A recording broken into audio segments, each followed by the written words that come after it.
Good morning everyone. सबको नववर्ष की हार्दिक शुभकामना। तो इसके साथ हम लोग स्टार्ट करते हैं सीजीएल एग्जाम क्वेश्चन सीरीज 25। हम लोग 8 से 10 क्वेश्चन डिस्कस करेंगे। अच्छा, एक टेक्निकल का फॉर्म आया है आपका मेडिकल का, उसको आप लोग देख लेना। जो भी नर्सिंग से रिलेटेड काम कर रहे हैं, कोर्स कर चुके हैं उनके लिए, ठीक है। और 28 को एग्जाम है, शायद 4 को भी है। और सीजीएल वाला, उसके बाद आपका कांस्टेबल का 5,000 वैकेंसी आया है। जिसको लगता है कि मेरा लेवल इस मतलब थोड़ा सा नीचे है, मैं इतना लेवल का नहीं पढ़ पा रहा हूँ, मेरे लिए बहुत डिफिकल्ट है टाइम का, वो कांस्टेबल पे लग जाओ। पहले दौड़ होगा, उसके बाद आपका मेडिकल होगा, देन लास्ट में आपका रिटर्न होगा। तो साथ में भी कर सकते हो। और लास्ट ईयर है गवर्नमेंट का, नवंबर 2 दिन पहले ही आपका 4 साल पूरा हुआ है। दिसंबर में ही हेमंत सरकार का ही कंप्लीट हो जाएगा। तो उम्मीद है कि इस साल नियुक्ति पत्र मिलना चाहिए। इस सरकार का भी कोशिश रहेगा जितना ज्यादा ज्यादा नियुक्ति पत्र बांट सके इस साल। उसे मौका कब मिलेगा, दिखाना भी है सरकार को अपनी। तो उम्मीद से के साथ इस साल सबके लिए अच्छा हो फॉर गुड। ठीक है, स्टार्ट करते हैं हम लोग। Find the least number of square of tiles required to pave the rectangular hall of 150 into 130 metre. देखो, 150 मीटर 130 मीटर का एक आयताकार हॉल पर टाइल बिछाने के लिए न्यूनतम कितने वर्गाकार टाइलों की आवश्यकता होगी। तो क्वेश्चन क्या बोल रहा है, पहले कुछ समझने का चीज है। एक हम छोटा सा फॉर्मूला लिखा रहे, समझा देते हैं पहले। तो नंबर ऑफ टाइल्स जब भी पूछे ना, नंबर ऑफ टाइल्स कितना टाइल्स लगेगा, ठीक है ना, इज इक्वल टू होता है एरिया ऑफ रूम बोलो या वॉल बोलो, या रूम बोलो या वॉल बोलो या फर्श बोल दो इसको। फ्लोर बोल सकते हो, फर्श लिख देते हैं यहाँ पे। टाइल्स तो जनरली फर्श पे ही लगता है, बटा जो टाइल होता है ना, टाइल, इसका एरिया। ठीक है। अब देखो, समझने का भी चीज देख लो। एक इस तरह का रूम का मान लो जमीन है, आप ही का रूम का ऐसा फर्श है, ठीक है। इसमें टाइल्स क्या होता है, स्क्वायर स्क्वायर होता है, इस तरह से, इस तरह का टुकड़ा में होता है। अब हम क्वेश्चन ये है कि इस तरह का कितना टुकड़ा इस जमीन में फिट हो सकता है। अब कोई मिस्त्री को आपने काम पे लगाया, ठीक है। अब मिस्त्री आया, फ्लोर देखा, अच्छा देखो इसका लंबाई 150 मीटर 130 मीटर दिया हुआ है, ये 150 मीटर है और ये 130 मीटर है, ठीक है। तो इस दोनों को बेस पकड़ के वो बताएगा ना कि इतना टाइल्स लेगा ये खरीद के, इतना टाइल्स लगेगा जमीन पे। एक्स्ट्रा मंगा लेगा, लास्ट में फिट ही नहीं होगा। मतलब इस तरह से छोटा छोटा टाइल्स लगाया, ये टाइल्स लग रहा है इस तरह से, इस तरह टाइल्स लगाएगा ना। तो एक नंबर उसको बताना पड़ेगा ना, इतना नंबर ऑफ टाइल्स चाहिए। कैसे बताता है, इसी फॉर्मूला से बताता है, ठीक है ना। फॉर्मूला कैसे आया, अब जैसे आप ही को बोलेंगे कि आपके पास 10 चॉकलेट है, ठीक है, और 5 लोग हैं आपके पास, कैसे बांट, कितना कितना दोगे सबको, सबको दो दो दोगे। तो क्या किया आपने, आपने क्या किया, 10 चॉकलेट, कितने लोग हैं, 5 लोग, 5, सबको दो दो मिलेगा, भागी ना कि यहाँ पे भी। इस यहीं से इसी तरह का कॉन्सेप्ट से ये फॉर्मूला आया, ठीक है। अब यहाँ पे बोला है ना कि देखो, एक क्वेश्चन यहाँ पे थोड़ा सा ट्रिक क्या कर दिया, लीस्ट नंबर ऑफ स्क्वायर, सबसे कम कितना स्क्वायर लगेगा। अगर कम टाइल्स लगाना है, कम जितना कम से कम होता है, चाहे छोटा छोटा टाइल्स लगाओ, ये हो सकता है इतना बड़ा बड़ा टाइल्स लगा दो, है ना, ये भी तो हो सकता है ना, बड़ा बड़ा टाइल्स लगा दे तो कम टाइल्स लगेगा। छोटा टाइल लगाओ, ज्यादा टाइल्स लगेगा। तो ये बोला कम टाइल में इसको, इस फर्श को पूरा भर देना है, कम टाइल्स लगा के। तो कम टाइल्स लगाना है। तो देखो, इस तरह का क्वेश्चन जब भी पूछे, ठीक है, तो ये तो फॉर्मूला पता रहेगा। तो पहले हम लोग क्या, area of room, area of room क्या है, एरिया ऑफ रूम क्या है, 150 गुना 130। ये एरिया होता है लंबाई गुना चौड़ाई। तो 150 मीटर लंबाई है और मान लो 130 मीटर दिया हुआ चौड़ाई है। अब नीचे, अब जो टाइल्स लगेगा उसका लंबाई चौड़ाई पता करना है, तो उसका एरिया निकालना है, ठीक है। ये टाइल्स का भी एरिया निकालना है, इसका भी देखो, इसका अच्छा ये तो स्क्वायर है, स्क्वायर मतलब वर्ग है, तो इसका लेंथ ब्रेथ सब बराबर होगा, ठीक है, ठीक है। तो इसको कैसे निकालते हैं, तो हमेशा इस तरह का जब भी निकालना रहे तो हाईएस्ट कॉमन फैक्टर HCF निकालना पड़ता है, किसका, फर्श का। तो फर्श का कितना है, 150 लंबाई है और 130 चौड़ाई है। इन दोनों का एचसीएफ निकाल, एचसीएफ कैसे निकालते हैं, 150 को तोड़ना होता है, मेरा एचसीएफ का चैप्टर दिया हुआ है, बहुत इंपॉर्टेंट, उसको देख लेना। जिसको 150 को तोड़ना, तोड़ो कैसे, 150 लिखो ऐसे, 5 तिया 15, जीरो, 5 छक 30, 3 दूनी 6, कैसे 5 into 5 into 3 into 2 कर सकते हैं, लिख दो 5 into 5 into 3 into 2, उसी तरह 130 करोगे, इसी तरह से करना तो कितना आ जाएगा, 5 into 5 into, नहीं 5 से नहीं होगा, 5 या 25, 5 into 5,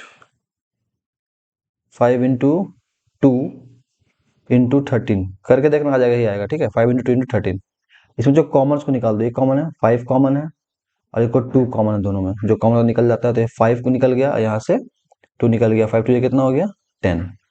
तो ये जो रेक्टेंगल है ना, इसका लंबाई निकल जाता है यहाँ से 10। ठीक है, तो इसका क्षेत्रफल क्या हो जाएगा, एरिया क्या हो जाएगा इस टाइल्स का। ये तो रूम का ऊपर वाला जो है रूम का है, पूरा नीचे का रूम का। अब नीचे वाला एक एरिया किसका निकालेंगे, टाइल्स का। ठीक है, तो कितना आ गया हमारा टाइल्स का, लंबाई आ गया 10। तो क्षेत्रफल क्या होता है, एरिया क्या होता है टाइल्स का, 10 दिया हुआ है। तो एरिया ये क्या है, स्क्वायर है, वर्ग है। स्क्वायर का क्षेत्रफल क्या होता है, लंबाई गुना चौड़ाई या लंबाई गुना लंबाई, वो सब बराबर होता है उसमें। तो 10 × 10 हो जाएगा, L × L होता है 10 × 10, तो यहाँ हो जाएगा 10 × 10। बस अब कैंसिल आउट कर दो, ये इससे ये कट गया, इससे ये कट गया।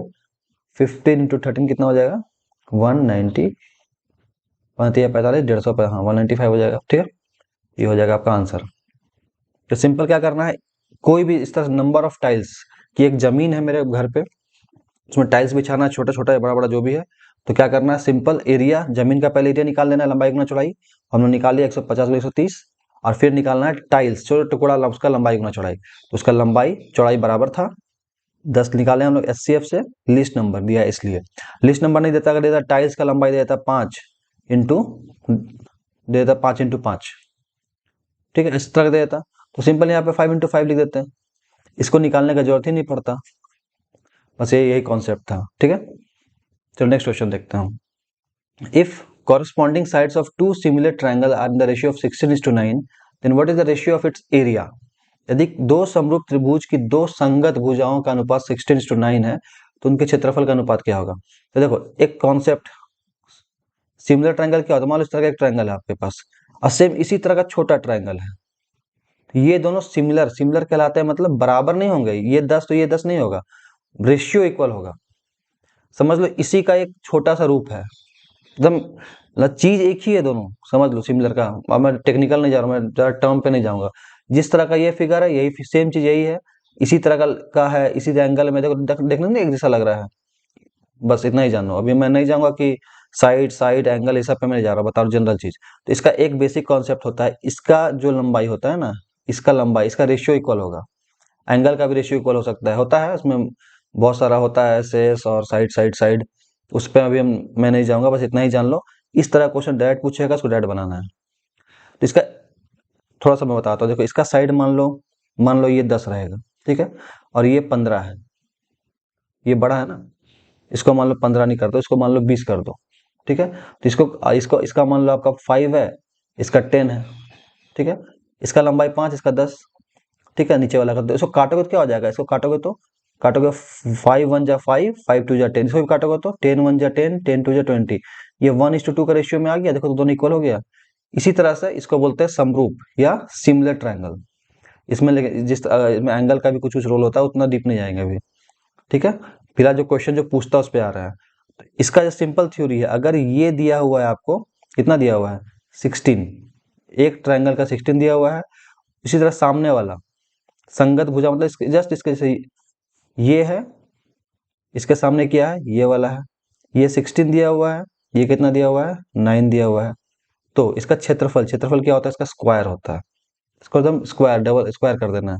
तो 16 का स्क्वायर क्या हो जाएगा, 16 का 256 होता है, और इधर 9 का स्क्वायर क्या हो जाएगा 81। ये कॉन्सेप्ट है, डायरेक्ट क्वेश्चन पूछेगा तो आंसर डायरेक्ट हो गया 256/81। ठीक है, 16 to 9, 16 का स्क्वायर 256, 9 का स्क्वायर 81। ठीक है, कंफ्यूज नहीं होना, 81 256 नहीं कर देना, क्योंकि पहले जो है वो पहले आएगा। क्लियर, बेसिक क्वेश्चन था, डायरेक्ट जानोगे डायरेक्ट बना के आओगे। Next question, what is the ratio whose terms differ by 35 and the major of which is in the ratio 2/7। अच्छा, उन संख्याओं का मान ज्ञात करें जिनके बीच का अंतर 35 और परस्पर मान का अनुपात 2/7 है। तो उन संख्याओं का मान ज्ञात करें, दो नंबर्स है, ठीक है, उनका रेशियो अनुपात कितना है 2/7 है, और दोनों को घटाएंगे तो कितना आएगा 35। ठीक है, ये क्वेश्चन दिया हुआ है। तो पहले इनका अनुपात क्या दिया, मान लो, तो नंबर हमको पता तो है नहीं क्या है। ठीक है, तो हम रेशियो चैप्टर में बताए थे, ये जो अनुपात होता है ना, अनुपात 2/7, 2/7 बोलो या 2, इसको ऐसे भी लिख सकते हैं, मतलब ये 2 और 7 नहीं है, इसका कुछ कुछ मल्टीप्लाइड है, गुना है। तो ये 2/7 जो है, ये अगर इसमें अगर हम 2 मल्टीप्लाई कर दें,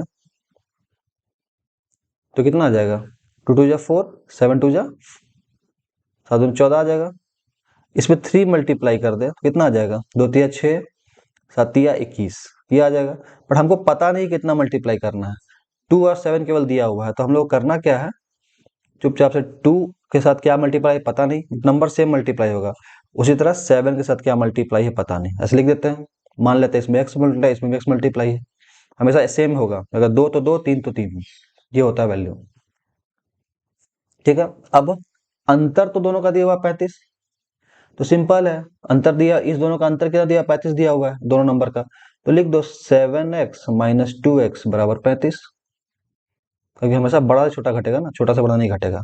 ये नहीं बोला था कि आपको ऊपर से नीचे घटाना, ऐसा कुछ नहीं बोला है। तो अपने हिसाब से 7x से 2x घटा दे 35, तो 7 में से 2 गया 5, 5x बराबर 35, तो x कितना हो जाएगा 35/5, 7 आ गया, x का वैल्यू कितना आ गया 7 आ गया, मतलब है ये x का वैल्यू 7 होगा, यहाँ x का वैल्यू 7 होगा, 2 7 जा 14 और 7 7 49। ठीक है ना, तो ये हो जाएगा, नंबर सी हो जाएंगे। ठीक है आंसर। नेक्स्ट आता है क्वेश्चन पे। One of those factors x square minus 5 plus 6 बराबर 0, वन ऑफ द फैक्टर का एक गुणक है, इसका एक गुणक, गुणक मतलब सिंपल, अच्छा पहले इस तरह का जब भी आता है कुछ गुणनखंड करने, फैक्टराइजेशन करने, इसको निकालने जानते होगे तो ठीक है, मैं एक बार फिर से बता देता हूँ, बेसिक क्वेश्चन है। इस तरह का जब भी गुणनखंड करना हो तो इसको तोड़ना है, ऐसे तोड़ना है कि जोड़ने पे 5x आए और गुणा करने पे 6 आए। देखो कैसे तोड़ते हैं, एक्स स्क्वायर माइनस, इसको लिख देते हैं 3x माइनस 2x, 5 को लिख सकते हैं 3 2 5, माइनस माइनस प्लस, प्लस 6 बराबर 0। अब देखो कितना चाहिए, 3 2 जा 6 आ गया, और 3 प्लस 2 5 भी आ गया।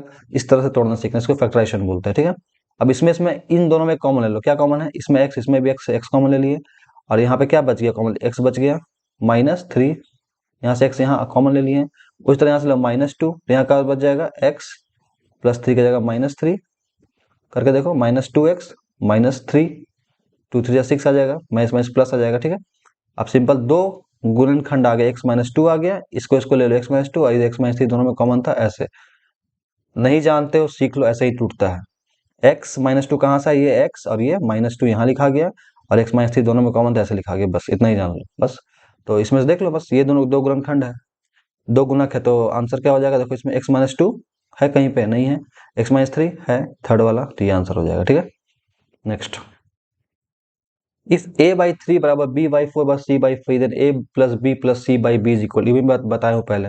इस तरह क्वेश्चन जब भी आए, a बाई 3 बराबर b बाई 4 बराबर c बाई 5, डायरेक्ट क्वेश्चन आएगा इस तरह से। तो इस तरह का जब भी आए तो जान लो, दिया हुआ है यहाँ पे, देन हम लोग को निकालना है a plus b plus c by b।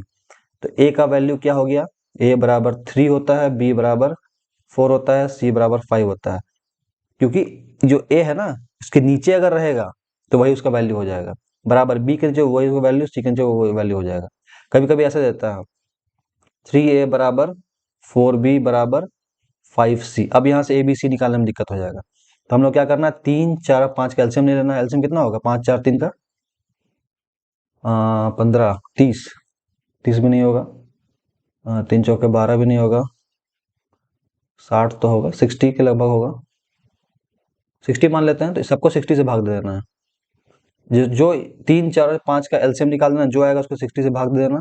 अब काट दो, 5 12 बार में, 4 15 बार में, 3 से 20 बार में, तो ये तीनों वैल्यू हो गया। जैसे नीचे आ गया, अब क्या हो गया, a बाई 20 हो गया, b बाई 15, c बाई 12, तो a बराबर 20 हो गया, b बराबर 15, c बराबर 12, इस तरह से निकालता अगर ये दिया रहे तो यहाँ तो डायरेक्ट दे दिया तो कोई दिक्कत नहीं, अब निकालना a plus B plus C by B, तो a कितना है 3 प्लस b कितना है 4 प्लस c कितना है 5, a plus B by B बटा b कितना है 4, तो कितना 4 3 7 5 12 बटा 4 3, एकदम बेसिक क्वेश्चन है, एग्जाम में छूट जाता है, छूट देख के तुरंत बना देना है इसको।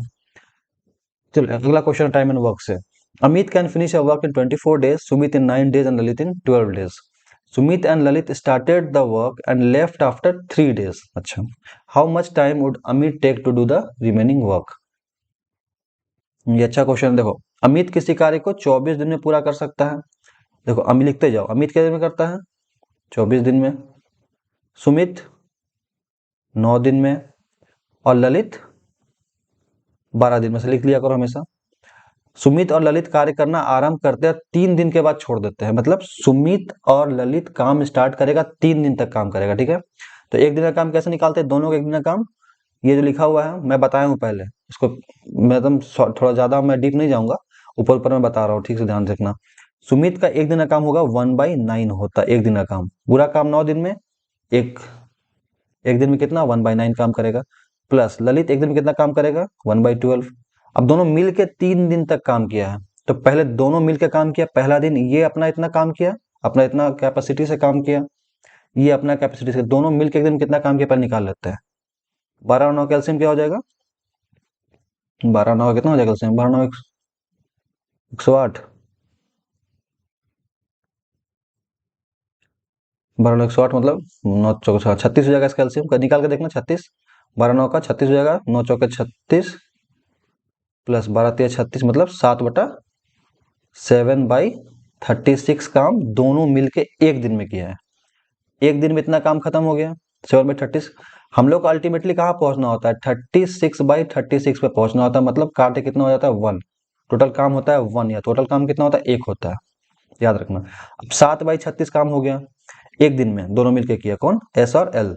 अब क्या है, लोग 3 दिन तक साथ काम किया, इनको 3 दिन के बाद काम छोड़ के आता है, मतलब 3 दिन तक दोनों साथ काम किया ये लोग दोनों, तो 3 दिन तक काम किया, तो पहला दिन इतना, तो इसको 3 से गुना कर दो, 3 दिन काम निकल जाएगा, 7/21, अगर इसको ऐसे भी कर सकते हो, पहला दिन 7/36, दूसरा दिन 7/36, तीसरा दिन 7/36, ये तीनों को जब जोड़ोगे ना तब भी 21/36 ही आएगा, चाहे गुना कर दो 3 से, चाहे तीनों को जोड़ दो।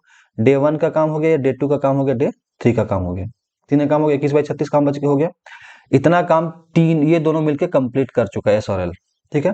तो 3 दिन का काम हो गया कितना, 21/36, टोटल काम कितना होता है 1, या 36/36 में बताया, ठीक है ना। तो एक भी बोल सकते हो, 36/36 भी लिख सकते हो, कोई दिक्कत नहीं है। यहाँ 36/36 लिखा, एक ही लिख दिया, टोटल काम होता है 1, 36/36 एक ही होता है, कट के एक ही होता है, ये टोटल एक काम होता है, जिसमें से 21/36 काम एस और एल कर दिया, तो माइनस कर दो 21/36। इसलिए हम लोग किस लिए कर रहे हैं, बता रहे बचा हुआ काम निकालने के लिए।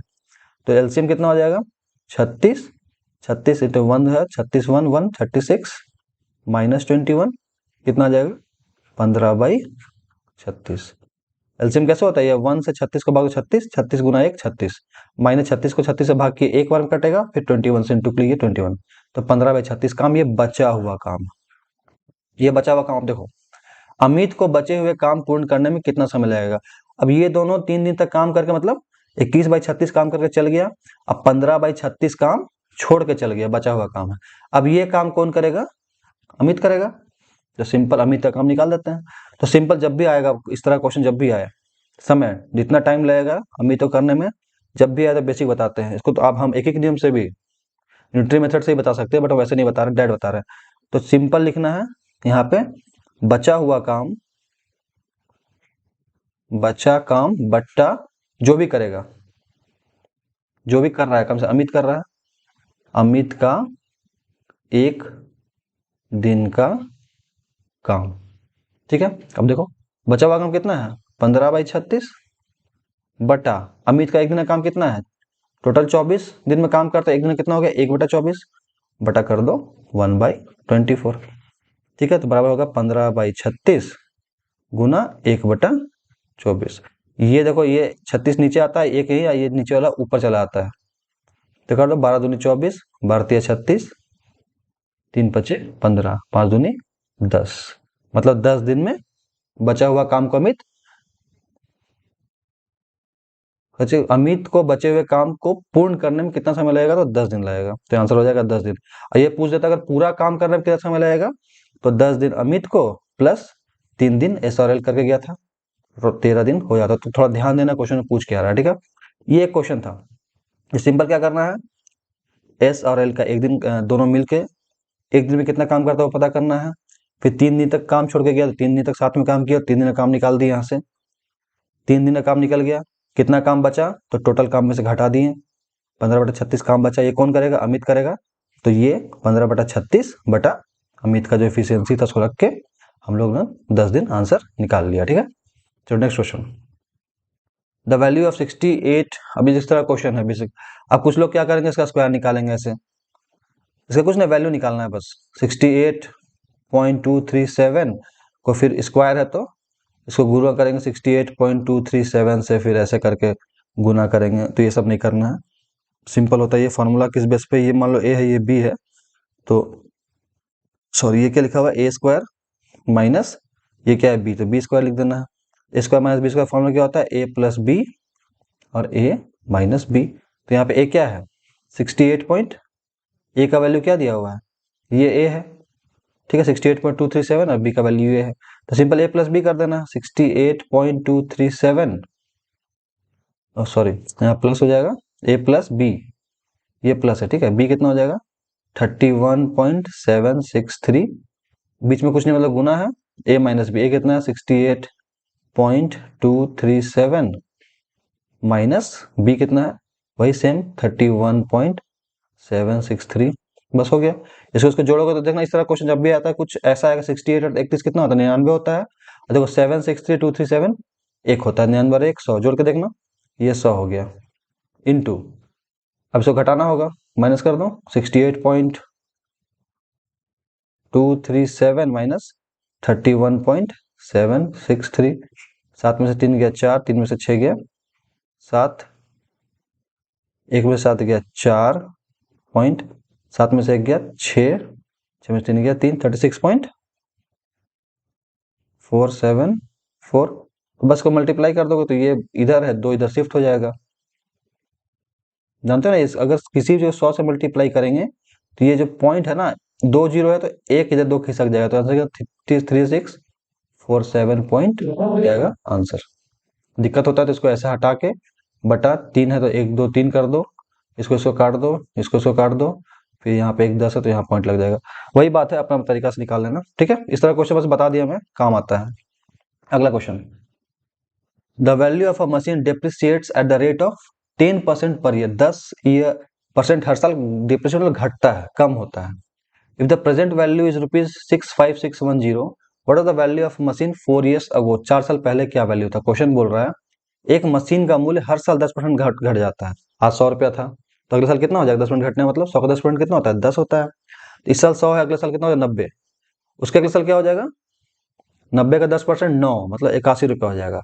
हर साल 10% घटता है, तो आज उसका कीमत है मान लो 6 दिया हुआ है 65610 रुपया, तो 4 साल पहले क्या कीमत था, ठीक है। तो थोड़ा सा दिमाग लगाना, देखो मान लो कोई भी चीज है, मान लो 100 रुपए का सामान है, ठीक है, एक साल बाद इसका क्या 10% कीमत घट गया, मतलब 10% कितना होता है 100 का 10%, काट के देखो 10 होता है, मतलब 100 था 10% घट गया मतलब -10 हो गया, ये 10 निकाले हम लोग 10%, तो कितना बच गया 90 बच गया। अगले साल क्या होगा फिर 10% घटेगा, फिर ऐसे ऐसे कटेगा, तो 10% कितना हो गया 9 हो गया, तो 90 में से 9 घटा देंगे, मतलब अब 81 रुपया हो गया, फिर 81 का 10% निकालेंगे, इस तरह चलता है। तो हम लोग ये जो 90 निकाले ना, देखो 100 में से 90, तो इतना हम लोग -10 क्यों करें, सीधे लिख देते हैं 100 का 90%, सीधे 90 आ गया ना, -10 नहीं करना पड़ा। उसी तरह 90 का 10%, 90 का 90% कर देते हैं, डायरेक्ट 81 निकल जाएगा, 90 माइनस 9 नहीं करना पड़ेगा, 0 0 0 0 9 9 81। तो इसी तरह से मान लो 4 साल पहले कुछ कीमत होगा, हमको पता नहीं है, मान लो कीमत था 100 रुपया, तो पहले साल कितना कटा 10% मतलब 90% बचा, दूसरा सेम फिर जो बचा उसका 90% बचा,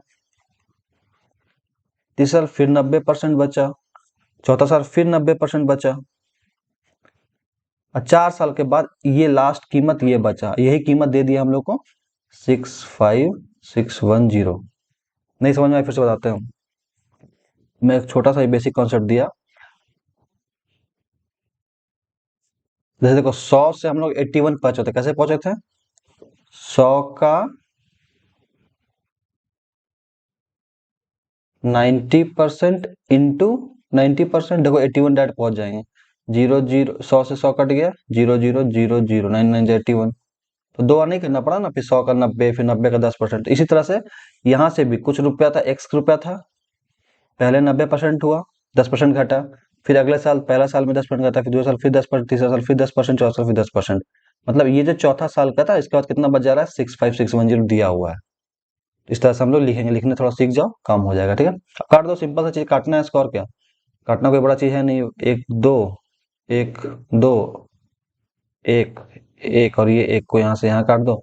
और इस तरह का जब भी ये काटा कुटी का चीज बनता है ना, तो ये याद रखना, 9 9 9 9 100% ये कटेगा ही, ये 6561 से। तो काट देखो, सामने सामने कटता है इक्वल के साथ। ठीक है, तो 9 से काटते हैं इसको, 9 7 9 63, 2 6 दूनी 18 और 29, 729 क्या है, ये नाइन, इसकी ये 729 सिंपल 999, तीनों कट के 729 कट जाएगा, क्योंकि 9 का क्यूब, 9 इंटू 9 इंटू 9 क्या होता है, 729 होता है, इसलिए क्यूब भी याद रखना जरूरी है। तो इसे न काटोगे, 9 से कट जाएगा पूरा, 9 इंटू 9 इंटू 9 729 कट जाएगा। तो बता, काट के खुद से देखना लास्ट में कितना बच जाएगा। 1 पे 1 2 3 4 5, दो यहाँ, दो यहाँ और एक यहाँ, तो ये हो जाएगा एक्स का वैल्यू इतना। ठीक है, ये हो जाएगा आंसर। ठीक है, इतना ही क्वेश्चन था। इस तरह से हम लोग कोशिश करें जितना ज्यादा क्वेश्चन एग्जाम से पहले ये कर लें, कवर कर लें। ठीक है, आगे एक मेरा वीडियो इसका जस्ट पहले जीएस का, कैसे जीएस में को पढ़ा जाए, जीएस का कट ऑफ के बारे में थोड़ा डिस्कस किया हूँ, कौन कौन टॉपिक एकदम बिल्कुल ही पढ़ा जाए, उसको जरूर देख लेना उस वीडियो को, जस्ट पहले डाला हुआ है वो वीडियो। ठीक है, तो थैंक यू, मिलते हैं नेक्स्ट वीडियो में।